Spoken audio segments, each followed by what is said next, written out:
नमस्कार। आज की कहानी के सेशन में जो हम लेकर आए हैं, कहानी का शीर्षक है ज्ञान और घमंड। कहानी की शुरुआत होती है एक व्यापारी से। व्यापारी काफ़ी धनी रहता है। उसका व्यापार इतना अधिक बढ़ जाता है कि वो अपने व्यवसाय को और बढ़ाने के लिए सोचता है कि इसकी एक मैन्युफैक्चरिंग यूनिट कहीं और लगाते हैं, और ये सोच कर के वो चल देता है जगह की तलाश में, जहाँ के बारे में उसने सुना रहता है। जाने लगता है, रास्ते में तो एक जगह पुल पड़ता है, नीचे नदी बहती रहती है। उसकी गाड़ी पंचर हो जाती है। जब गाड़ी पंचर हो जाती है तो बड़ा सोचने लगता है बेचारा, और इस सोचने के दौरान आगे का जो पहिया उसका पंचर रहता है उसको सोचता है कि बदल कर स्टेपनी जो नया रखे रहता है गाड़ी में उसको सोचता है चेंज कर दे, और जैक लगाकर गाड़ी का पहिया खोलता है।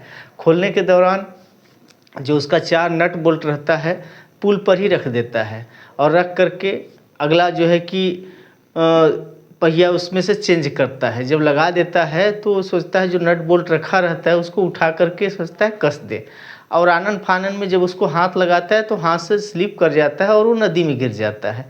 और नदी में जब गिर जाता है तो सर पकड़ करके बैठ जाता है, और बैठने के दौरान चिंता में पड़ जाता है, और चिंता में ऐसा पड़ा रहता है कि अब पहिया कसे कैसे।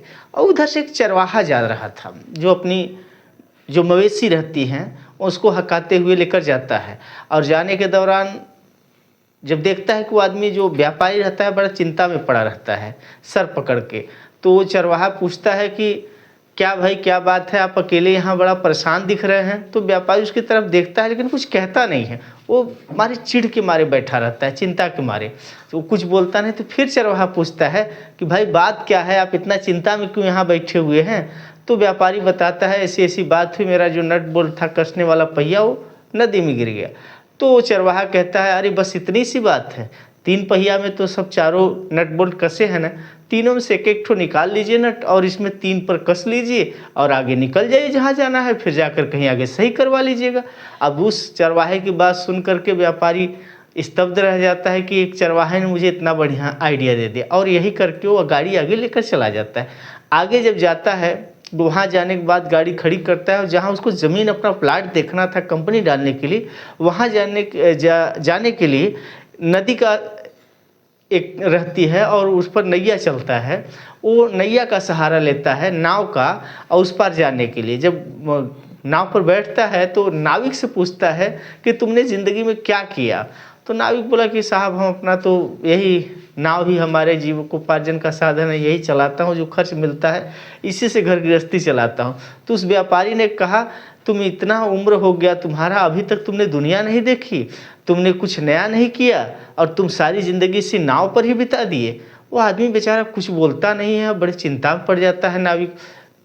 इसी तरह से व्यापारी अपना प्रवचन देता हुआ गया। जब बीच मझधार में नाव पहुँचती है तो नाविक बोलता है साहब आपको तैरना आता है। व्यापारी बोलता है नहीं।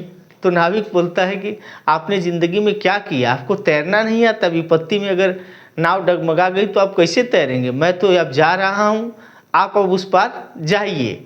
वो व्यापारी लगा गिड़गिड़ाने के लिए, बाप रे ये अगर चला जाएगा तैर कर तो मैं कैसे जाऊँगा, और हाथ पाँव जोड़ने लगा नाविक का। तो नाविक ने कहा भाई साहब आप ये जो प्रवचन हमें दे रहे थे, मैं जो सीखा हूँ मेरे लिए सही है, जो आप सीखें आपके लिए सही है, वो मेरे किसी काम का नहीं। तो कहानी का सारांश बस इतना ही दोस्तों ना, कि जो जिसके पास ज्ञान है उसके लिए वही बहुत कुछ है। हर जगह हम सीख देते ना फिरे, जो जिसमें स्किल अच्छा है वो सही है। बस कहानी पसंद आए फिर मिलेंगे अगले वीडियो में, तब तक सभी दोस्तों को नमस्कार।